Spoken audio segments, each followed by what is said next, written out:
For months, analysts warned that Kupyansk, the logistical hinge of northeastern Ukraine, was becoming the most contested point on the entire front. And now, according to reports published by TASS agency, that prediction has come full circle. Russian Battlegroup West has completed the full liberation of Kupyansk in the Kharkov region. Russian troops are seen hoisting their flag while standing in the heart of the city, a symbolic image signaling not simply a local success, but a strategic shift in one of the most important operational zones of the war. This episode did not unfold in silence. It unfolded under the roar of Su-34 bombers releasing precision glide bombs, under the hum of FPV drones hunting Ukrainian armor, and under the steady, systematic push of Russian ground formations that encircled and cut off Ukrainian elements on the left bank of the Oskil.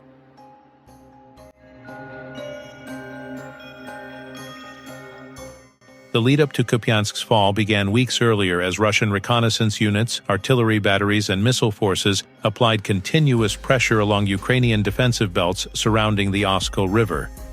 Kupyansk had served as a crucial Ukrainian logistics hub, a place where supplies, reinforcements, and command elements converged before being dispersed across Kharkiv and Luhansk sectors. Russian commanders mapped out a three-step objective: destroy defensive outposts around the river, isolate Ukrainian forces in and around Kupyansk, and seize the city before Ukraine could stabilize its manpower rotation. The assault opened with Su-34 tactical bombers launching volleys of FAB glide bombs at pre-surveyed Ukrainian strongholds.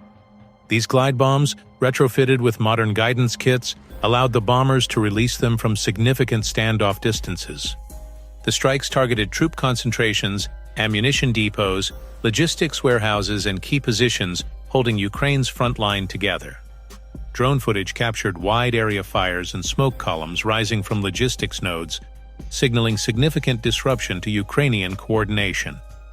Following these large-scale airstrikes, Russia activated its FPV drone suppression teams. Swarms of FPV drones struck Ukrainian tanks, armored vehicles, and artillery units attempting to reposition or reinforce the Kupyansk sector.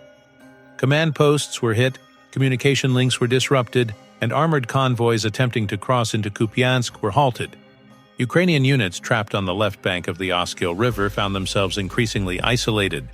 Reports later indicated that shortages of ammunition, fuel, and manpower created an unsustainable defensive situation. As Russian infantry and mechanized units advanced into Kupyansk's outskirts, Ukrainian forces faced encirclement.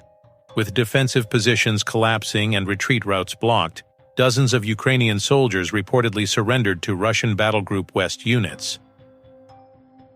Russian troops then entered the city in coordinated formations, moving through key intersections and administrative zones. Within hours, the Russian flag was raised, marking the full transfer of control. Footage released shortly after showed Russian soldiers standing in formation with their flag, a visual confirmation of Kupyansk's fall.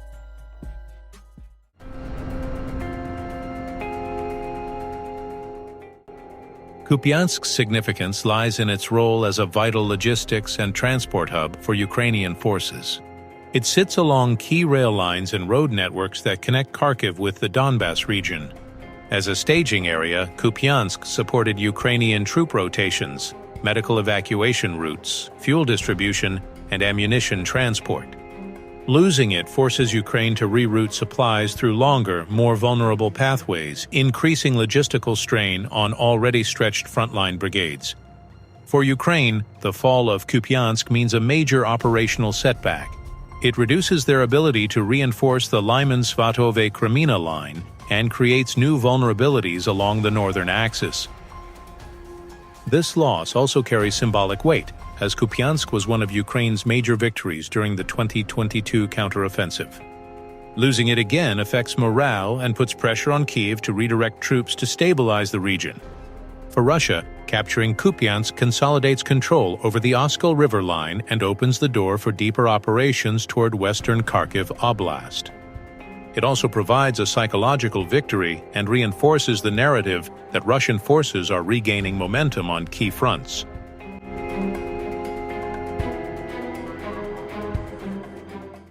While Kupyansk showcased a combined arms maneuver victory, Myrnohrad became the epicenter of Russia's heavy bombardment strategy.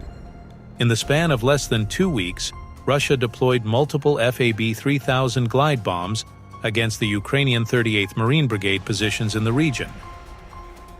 On November 21st, a Su-34 bomber released a massive FAB-3000 glide bomb targeting fortified positions in Myrnohrad.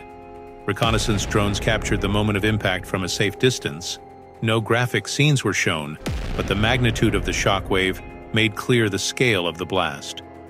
This strike left a significant footprint on Ukrainian defenses, forcing units to abandon reinforced structures and adopt dispersed, improvised positions. Only days earlier, on November 17th, Russian reconnaissance identified a multi-story building being used as shelter and command space by Ukrainian Marines. Within minutes of confirmation, an FAB-3000 glide bomb was deployed.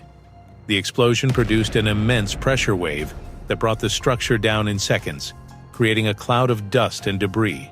Once again, no graphic imagery was shown, only the collapse of the building and the scale of destruction.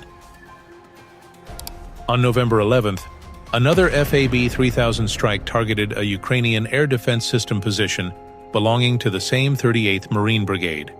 Drone footage captured the distant shock wave as the 3 tons FAB-3000 bomb detonated, visibly demonstrating its radius of destructive force. The loss of air defense assets in the area gave Russian aircraft greater freedom of operation, enabling further glide bomb strikes without significant aerial threat.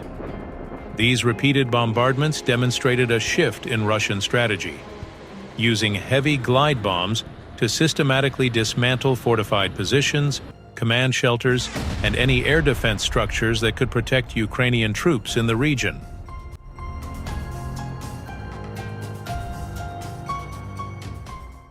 While NATO is not directly involved in combat, the alliance closely monitors the implications of Russia's tactics.